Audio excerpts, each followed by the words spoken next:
فأعوذ بالله من الشيطان الرجيم بسم الله الرحمن الرحيم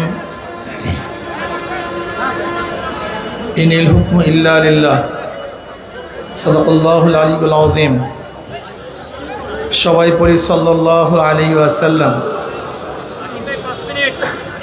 ইসলামী আন্দোলন বাংলাদেশ বাকেরগঞ্জ উপজেলা শাখা কর্তৃক আয়োজিত আজকে বিশাল সম্মেলন, মনে হয় যেন মহাসমাবেশ। এর সম্মানিত সভাপতি শ্রদ্ধাভাজন ওলামায়ে কেরাম, সর্বস্তরের ইসলাম প্রিয় দেশপ্রেমিক ভাইয়েরা আমার, ইসলামী আন্দোলন বাংলাদেশ কি চায়, তাদের বক্তব্য কি, আদর্শ কি, নীতি কি? ইসলামী আন্দোলন বাংলাদেশ শুধু দেশ, দল এবং পরিবর্তনের কোনো সংগঠনের নাম নয়। ইসলামী আন্দোলন বাংলাদেশ বিশ্বাস করে শুধু দেশ, দল এবং নেতা পরিবর্তনের মাধ্যমে শান্তি আসতে পারে না, যতদিন পর্যন্ত নীতি আদর্শের পরিবর্তন না হবে। এই ভূখণ্ড বারবার পরিবর্তন হয়েছে। ব্রিটিশ 200 বছর শোষণ করেছিল। মুসলমানদের আন্দোলনের ভিত্তিতে ব্রিটিশ এ দেশ থেকে হটতে বাধ্য হয়েছিল। ভেবেছিলাম বৈষম্য দূর হবে, মানুষ শান্তি পাবে, মুক্তি পাবে। কিন্তু আমরা কি দেখলাম? সংখ্যাগরিষ্ঠ ভারতবাসী সংখ্যালঘু মুসলমানদের সাথে বৈষম্য করছে।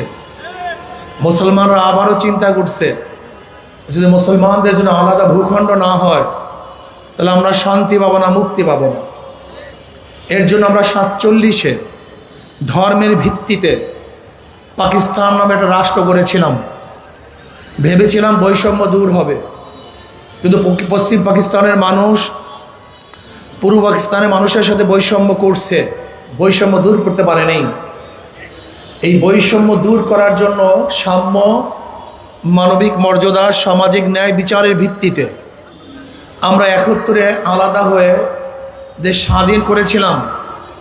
ভেবেছিলাম বৈষম্য দূর হবে, কিন্তু 71 থেকে 2024 আজও পর্যন্ত যারা শাসন করছে বৈষম্য দূর করতে পারে নাই, শান্তি প্রতিষ্ঠা করতে পারে নাই, মানবিক মর্যাদা প্রদান করতে পারে নাই। এর কারণটা কি? এই কারণটা আমাদেরকে খোঁজ করে বের করতে হবে। শুধু দেশ, দল, নেতা পরিবর্তন আমাদের দেশে শান্তি আসতে পারে না। এদেশে মুসলিম লীগ শাসন করেছে, আওয়ামী লীগ শাসন করেছে, বিএনপি, জাতীয় পার্টি, কিন্তু মানুষের ভাগ্যের পরিবর্তন করতে পারেনি। এদের শাসন করছে আইয়ুব খান, শাসন করেছে শেখ সাহেব, শাসন করেছে জিয়াউর রহমান সাহেব, শাসন করেছে এরশাদ সাহেব, শাসন করেছে খালেদা জিয়া, শেখ হাসিনা, মাইনুদ্দিন ফখরুদ্দিন সহ বহু শাসকরা শাসন করেছে, কিন্তু মানুষের ভাগ্যের পরিবর্তন করতে পারে নাই। আমরা বহু দলের শাসন দেখেছি, বহু নেতার শাসন দেখেছি, কিন্তু মানুষের ভাগ্যের পরিবর্তন দেখে নেই। ওহি আলু কি তরকারি जो पहली थी स्वाब भी है। আলু তরকারি 100 বছর আগেও যে আলু তরকারি, আজও সেই একই আলু তরকারি, তার মধ্যে কোনো পরিবর্তন নেই। আজকে জনগণের অবস্থা সেই একই অবস্থায় আছে, জনগণের কোনো ভাগ্যের পরিবর্তন হয়নি। এর কারণটা কি? আমরা কেন রাজনীতি করি? স্টেট কেন সৃষ্টি হয়েছিল? আপনারা জানেন স্টেট কেন সৃষ্টি হয়েছিল? এক সময় জিসকা লাঠি উসকা ভয়েন্স, জিসকা তাকাত উসকা হুকুমত, যাহার শক্তি ছিল তারা জুলুম, অত্যাচার, অবিচার করত। নিরীহ মানুষগুলি কোনো অবস্থাতেই সমাজে বসবাস করতে পারছিল না। তখন স্টেটের প্রয়োজন হয়েছিল যে একটা রাষ্ট্র কায়েম হবে, যেই রাষ্ট্র দুর্বল, মজলুম মানুষের পাশে দাঁড়াবে। এর জন্য সৃষ্টি স্টেট। তার মানে ধরে নেন আজকে বাকেরগঞ্জের বড় একটা বিল্ডিং এক নিরীহ মানুষের, বাকেরগঞ্জের কিছু গুন্ডা পান্ডা সেই বিল্ডিংটা দখল করে ফেলেছে, কিন্তু এই গুন্ডা পান্ডাদের মোকাবেলা করার ক্ষমতা ওই দুর্বল মানুষ রাখে না। এখন কিভাবে সে বিল্ডিং উদ্ধার করবে? কিভাবে? রাষ্ট্র কি বলে? তুমি দুর্বল, আমি সবল, আমি রাষ্ট্র, আমার বহু শক্তি, তোমার কোনো টেনশন নেই, তোমার বিল্ডিং তোমার কাছে ফিরিয়ে দেওয়ার দায়িত্ব আমি রাষ্ট্রের। তুমি ঘুমাও, এই দায়িত্ব আমি পালন করব। এর নাম রাষ্ট্র। রাষ্ট্র কি জিনিস? তুমি ক্ষুধার্ত, তুমি কামাই রোজগার করতে পারো না, সেই শক্তি তোমার নাই, কিন্তু তোমার ক্ষুধা তো আছে। তুমি ক্ষুধা নিবারণ করবা কিভাবে? এবার রাষ্ট্র কি বলে? তুমি রাষ্ট্রের নাগরিক, তোমার কোনো টেনশন নাই, তোমার পেটের চিন্তা আমি রাষ্ট্র নিয়ে নিলাম, তোমার ক্ষুধা নিবারণ আমি করব।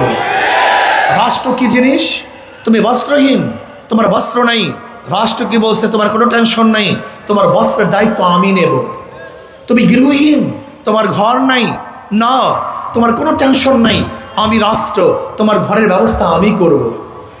তুমি চিকিৎসাহীন, ধুকে তুমি মরছো, তোমার অর্থ নাই চিকিৎসা করাবার, আমি রাষ্ট্র, তোমার চিকিৎসার দায়িত্ব আমি গ্রহণ করব।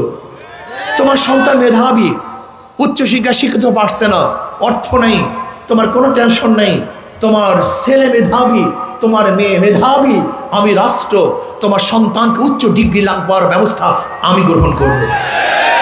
তুমি কেসে পড়ছো, তোমার কাছে অর্থ নেই, উকিল দেওয়ার কেউ নাই, আমি রাষ্ট্র, তোমার কেসের মোকাবেলা আমি দায়িত্ব নিয়ে করব। তোমাকে কিভাবে নিরাপদে ঘরে পৌঁছায় দেওয়া যায় সে দায়িত্ব আমি গ্রহণ করব। এর নাম রাষ্ট্র। রাষ্ট্রের দায়িত্বটা কি? তুমি ধার্মিক, তুমি মসজিদে যাবা, তোমার মসজিদে যাওয়ার ব্যবস্থা আমি করব। তুমি মন্দিরে যাবা নিরাপদে, তুমি আরাধনা করতে চাও মন্দিরে, দায়িত্ব আমি গ্রহণ করব। তুমি পুরুষ, তোমার দায়িত্ব আমার। তুমি মেয়ে, তোমার ইজ্জত হানি করবে, তোমার সিলত হানি করবে, ইফতিজিং করবে, আমি রাষ্ট্র, তার মোকাবিলা আমি করব। রাষ্ট্র কি জিনিস? রাষ্ট্র হলে এই, তুমি গরিব মানুষ, তুমি এক কাটা জমির মালিক, তুমি রেকর্ড করতে পারছো না, টাকা নেই, আমি রাষ্ট্র, তোমার এক কাটা জমির রেকর্ড কিভাবে করতে হয় সে দায়িত্ব আমি নেব। এর নাম রাষ্ট্র। রাষ্ট্র কি জিনিস? তুমি ঘুমাবে, আমার পুলিশ তোমার দরজায় থাকবে, সে পাহারাদারি করবে। তুমি নির্বিঘ্নে ঘুমাবে, নাকে তেল দিয়ে ঘুমাবে, তোমার পাহারা দেওয়ার দায়িত্ব আমি গ্রহণ করব। তোমার সম্মান, তোমার ইজ্জত, তোমার ইজ্জত আবরুর দায়িত্ব আমি গ্রহণ করব। তুমি হাঁটতে পারো না রাস্তায়, রাস্তা ভাঙ্গা, আমি রাষ্ট্র, এই রাষ্ট্র আমি রাস্তা নির্মাণ করে দেব। তোমার ব্রিজ নেই, তোমার ব্রিজের ব্যবস্থা আমি করব। তার মানে রাষ্ট্রটা কি আমরা জানিই না। কিন্তু আমরা রাজনীতি কি মনে করি? রাজনীতি মানে পেশি শক্তি ব্যবহার করা, রাজনীতি মানে কালো টাকাকে সাদা করার প্ল্যান করা, রাজনীতি মানে জুলুম করা, রাজনীতি মানে খুন করে খোলা আকাশের নিচে ঘুরা, রাজনীতি মানে আমি যত চুরি ডাকাতি করবো, আমি যেহেতু রাজনীতি করি, দল করি, আমার সাজা হবে না। রাজনীতি মানে আমি ধর্ষণ করতে মনে চায়, আমি ধর্ষণ করব। রাজনীতি মানে আমার খুন করতে মনে চায়, আমি খুন করব। রাজনীতি মানে আমার জমি দখল করতে মনে চায়, আমি জমি দখল করব না। এর নাম রাজনীতি না, ভুল করেছেন। বর্তমানে রাজনীতি কারা করে? বর্তমানে রাজনীতি ছিল রাজার নীতি অথবা নীতির রাজা। যেরকম রাষ্ট্রের সবচেয়ে বড় পদকে রাজপদ বলা হয়, হাঁসের বড় হাঁসটাকে রাজহাঁস বলা হয়, সর্বশ্রেষ্ঠ নীতিকে রাজনীতি বলা হয়। অথচ রাজনীতি সর্বোৎকৃষ্ট ভালো নীতি। এখন রাজনীতি কারা কারা? চোরেরা, ডাকাতেরা, খুনিরা, ধর্ষকরা, জালেমরা। না, এই কাজ তোদের না, এই কাজ আদর্শ বা নীতিমানদের কাজ। বলতে পারেন হুজুর তাহলে আমরা এত পিছনে কেন? দেখেন যদি কৃষক জমির মধ্যে না যায় সেখানে জঙ্গল হবে? কথা বলে না। যত মর্মর পাথরের বিল্ডিং হোক না কেন, ব্যক্তিরা না থাকলে মাকড়সা এবং সাপ সেখানে বাসা বাঁধবেই। ভালো লোকগুলি রাজনীতিতে ছিল না, ডাকাতরা ছিল, গুন্ডারা ছিল, বদমাশরা ছিল। এই ঘরকে সমস্ত হিংস্র প্রাণীরা সাপ বিচ্ছু দখল করে ফেলেছে। আমার জমি সব আগাছায় ভরে গেছে। এখন কৃষককে জমিতে যেতে হবে, ঘরের মালিককে ঘরে ঢুকতে হবে। যদি ঘরের মালিক ঘরে ঢুকে, মানুষ আর সাপ বিচ্ছু এক জায়গায় থাকতে পারে না। ভালো মানুষ এবং চোর ডাকাত এক জায়গায় থাকতে পারে না। ভালো মানুষ আসবে, ডাকাতরা পালাতে বাধ্য হবে। ভালো মানুষ আসবে না, ডাকাতরা সেখানে থাকবেই, অভয় অরণ্য গ্রহণ করবে, ফিরাতেও পারবেন না। এর জন্য দরকারটা কি দেখবেন, এক সময় কথা ছিল, হুজুর আপনারা এখানে আসছেন কেন? এত ভালো মানুষ এখানে আসে, এরকম কথা ছিল কি ছিল না? অথচ এই কাজটা সবচেয়ে ভালো কাজ, সবচেয়ে উত্তম কাজ। আচ্ছা বলেন তো, নবী আলাইহিস সালাতু ওয়াস সালাম যেই কাজটা করেছেন সেই কাজটা ভালো না খারাপ? একসাথে বলেন নাই কিন্তু সব। আমার নবী আলাইহিস সালাতু যেই কাজটা করেছেন ভালো না খারাপ? খোলাফায়ে রাশিদিন আবু বকর রাদিয়াল্লাহু তাআলা, ওমর ইবনে খাত্তাব রাদিয়াল্লাহু তাআলা, ওসমান রাদিয়াল্লাহু তাআলা, আলী মুর্তজা রাদিয়াল্লাহু তাআলা যে কাজটা করেছেন ভালো না খারাপ? তা নবী আলাইহিস সালাতু দেশের প্রধান ছিলেন কে ছিলেন না? সেই কাজটা খারাপ হয় কিভাবে? আবু বকর রাদিয়াল্লাহু দেশের প্রধান ছিলেন কে ছিলেন না? সেই কাজটা খারাপ হয় কিভাবে? ওমর ইবনে খাত্তাব রাদিয়াল্লাহু ভালো সে রাষ্ট্রের প্রধান ছিলেন কে ছিলেন না? সেই কাজটা খারাপ হয় কিভাবে? ওসমান রাদিয়াল্লাহু দেশের প্রধান ছিলেন, আলী রাদিয়াল্লাহু তাআলা দেশের প্রধান ছিলেন। যদি তারা দেশের প্রধান হয়ে কাজ করেন সেই কাজটা খারাপ হয় কিভাবে? আমি তো মনে করি সেই কাজটা সর্বশ্রেষ্ঠ কাজ, সবচেয়ে ভালো কাজ। কিন্তু কাজটাকে ছেড়ে দেওয়ার কারণে গুন্ডা বদমাশ এটাকে দখল করেছে। ভালো মানুষগুলিকে এখানে আসতে হবে। কৃষক যদি জমিতে না যায় জঙ্গল যাবে না তো? ঘরের মালিক ঘরে না ঢুকলে সাপ বিচ্ছু সেখান থেকে দৌড়াবে না তো? এর জন্য ভালো মানুষদেরকে অবশ্যই রাজনীতিতে আসতে হবে। কোনো সন্দেহ আছে? আচ্ছা বলো তো, চোর যদি চেয়ারম্যান হয় সে কি করবে? চোর যদি এমপি হয় সে কি করবে? ধরে নেন একজনের নাম এ, একজনের নাম বি, একজনের নাম সি, তিনজনই চোর, ক্ষমতায় আছে এ, সে কি করবে? হটাও এ বসাও বি, সে কি করবে? হটাও বি বসাও সি, সে কি করবে? নেতার পরিবর্তন হয়েছে, দলের পরিবর্তন হয়েছে, নীতি আদর্শ পরিবর্তন হয়নি। তার মানে আমরা এ কে পরিবর্তন করে বি, বি কে পরিবর্তন করে সি। আপনি কেন দেখছেন না আওয়ামী লীগকে যে চাঁদাবাজি জুলুমের জন্য তাড়িয়েছে দেশের মানুষ, সেই চাঁদাবাজি এখন নাই? তার মানে চাঁদার পরিবর্তন হয় না, হাতের পরিবর্তন হয়েছে। যে ধর্ষণের জন্য আওয়ামী লীগকে তাড়িয়েছে সেই ধর্ষণ হচ্ছে না, মানে ব্যক্তির পরিবর্তন হয়েছে, ধর্ষণের পরিবর্তন হয়নি। যে দখলদারির কারণে আওয়ামী লীগকে তাড়িয়েছে সেই দখলদারি হয় না, ব্যক্তির পরিবর্তন হয়েছে, দখলদারি পরিবর্তন। হ্যাঁ, এখন খুন হয় না। আপনি কি দেখছেন? মনে কিছু নিয়েন না। বিএনপির মধ্যে এই পর্যন্ত যেই পরিমাণে খুন হয়েছে, আওয়ামী লীগের আমলে এতগুলি প্রকাশ্য খুন হয়েছে কিনা আমি জানি না। তার মানিটা কি? আরো খারাপের দিকে যাচ্ছি, হবে না ভাই? আপনি লিখে রাখতে পারেন, আল্লাহ না করুক যদি আজকে যারা চাঁদাবাজি করতেছে, দখলদারি করতেছে, জুলুম অত্যাচার করতেছে, ধর্ষণ করতেছে, যদি এরা ক্ষমতা আসে, আসতে কয় বাড়বে না কমবে? বাড়বে কেন হুজুর? কমতেও তা পারে না। বাড়বে কেন? এখনো তাদের ভয় আছে, যদি আমরা এই কাজগুলি করি দুর্নাম হবে, বদনাম হবে, পত্রিকায় আসবে, মিডিয়া আসবে, মানুষ আমাদের ঘৃণা করবে, ভোট দিবে না। ভয় আছে কি নেই? এই জন্য দেখবেন নেতারা বারবার বলে খবরদার একটু অপেক্ষা করো, খবরদার একটু অপেক্ষা করো, চুপে চাপে চাঁদাবাজি করো, প্রকাশ্যে করিও না, একটু অপেক্ষা করো। বলে কি বলে না? শুধু ভয়। কি বলে? এই কয়টা দিন একটু পাও ধরো, ঠ্যাং ধরো, এই কয়টা দিন একটু পাও ধরো, ঠ্যাং ধরো। ঠ্যাং ধরা খারাপ কিছু না, এরপর 5 বছর তোমাদের পাও ধরবে। বলে কি বলে না? তার মানিটা কি? তার মানে তাদের মধ্যে ভয় আছে, খারাপ অন্যায় কাজ করলে ক্ষমতায় মানুষ নাও নিতে, যদি ক্ষমতায় যায় ঘুমাতে পারবেন না, ঘরে ব্যবসা করতে পারবেন না, সুন্দরী মেয়েরা রাস্তায় বের হতে পারবে না। বেয়াকুব, সচেতন হন জনগণ, সচেতন হন, সচেতন হন। আর কত? আজকে 54 বছর ওরা আমাদেরকে লুটপাট করেছে, জুলুম করছে, অত্যাচার করছে, অবিচার করছে। আপনাকে পরিবর্তন চান কি চান না? ঘরে বসে বসে হবে? জঙ্গল কি ঘরে বসে বসে দূর হবে? সাপ বিচ্ছু কি ঘরে বসে বসে দূর হবে? শ্রীগাল, বানর এবং বাঘ কি এমনিতেই সরানো যাবে না? রিস্ক নিতে হবে, চেষ্টা করতে হবে, সাধনা করতে হবে।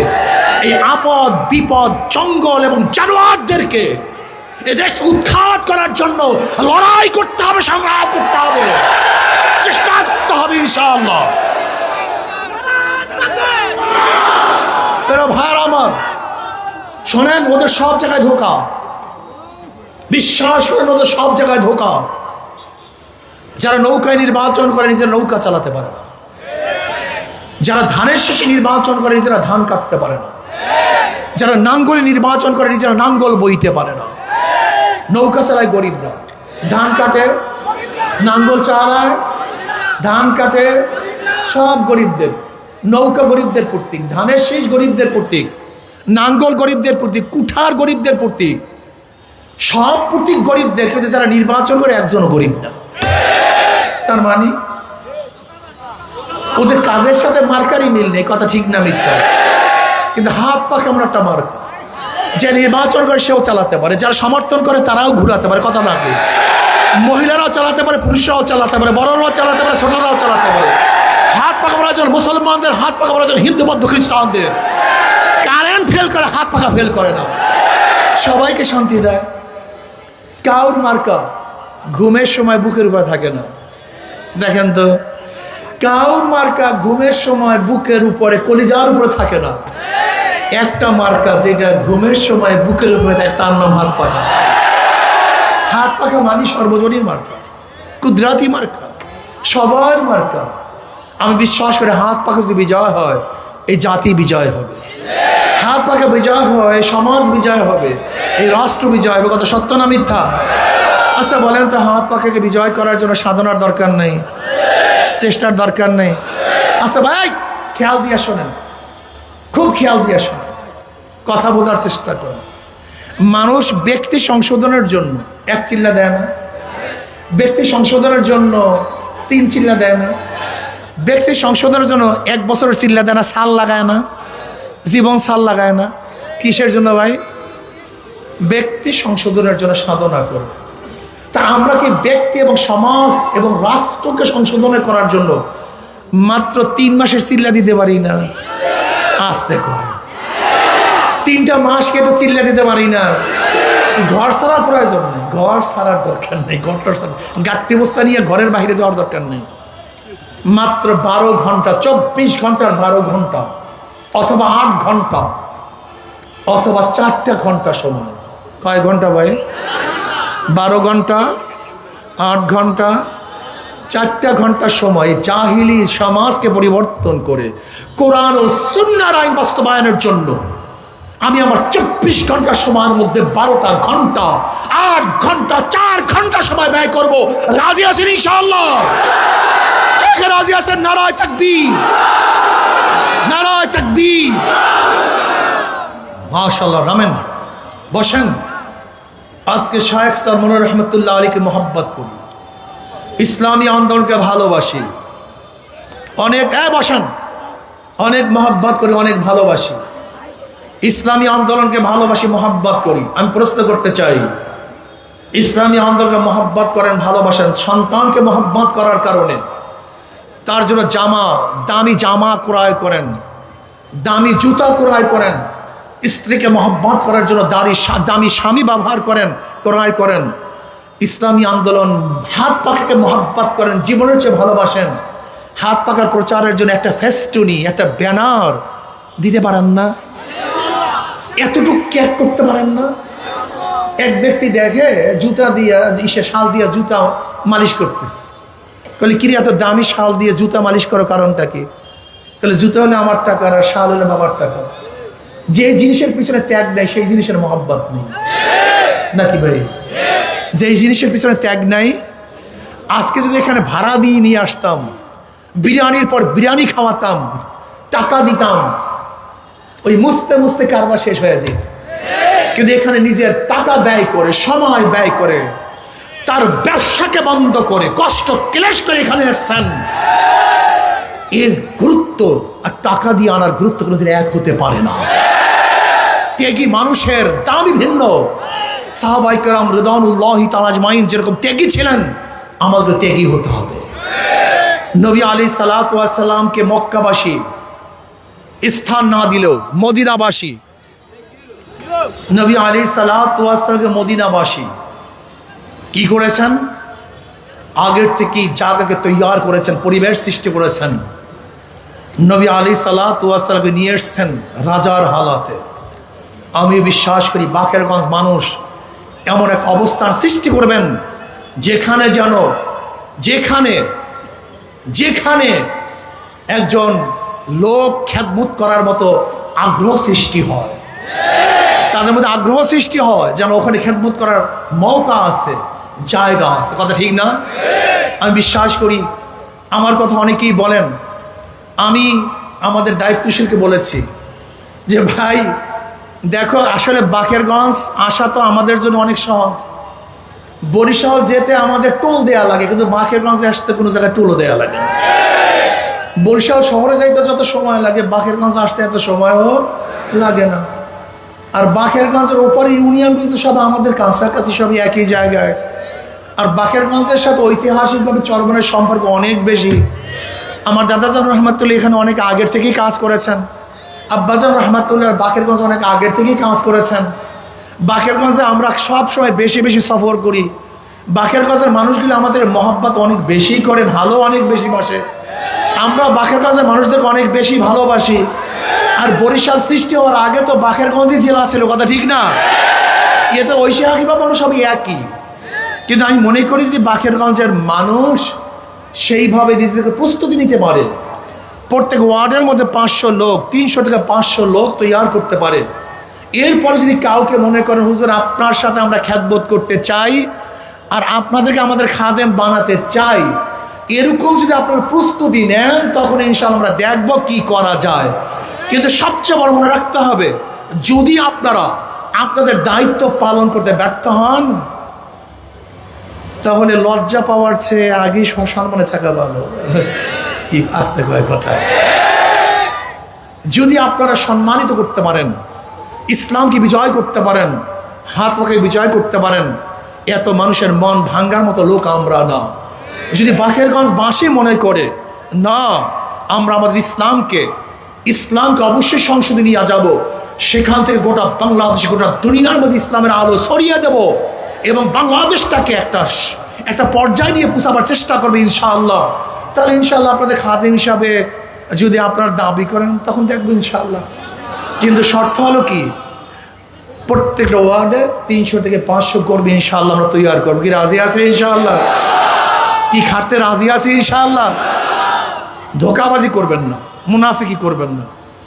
আজকের থেকে ইনশাআল্লাহ খাটবো, সদস্য ক্রয় করব, সদস্য বানাবো। এরকম কে কে আছে? 2 হাত তুলে নারায়ে তাকবীর, নারায়ে তাকবীর। আলহামদুলিল্লাহ, সবাই আছেন নাকি? নাকি আমার সে আপনাদের হাত আগে নেমে গেছে, তার মানে হলো দুর্বল আছেন নাকি? নাকি একটু দাঁড়ায় যান তো। আলহামদুলিল্লাহ, সবাই জোরে স্লোগান দাও, নারায়ে তাকবীর, নারায়ে তাকবীর। ইনশাআল্লাহ আজকে থেকে নহে সমাপ্ত কর্মমোদের অবকাশ কোথায় বিশ্রামের, ইনশাআল্লাহ বিজয় ছিনিয়ে আনার আগ পর্যন্ত মাঠ ছাড়বো না ইনশাআল্লাহ।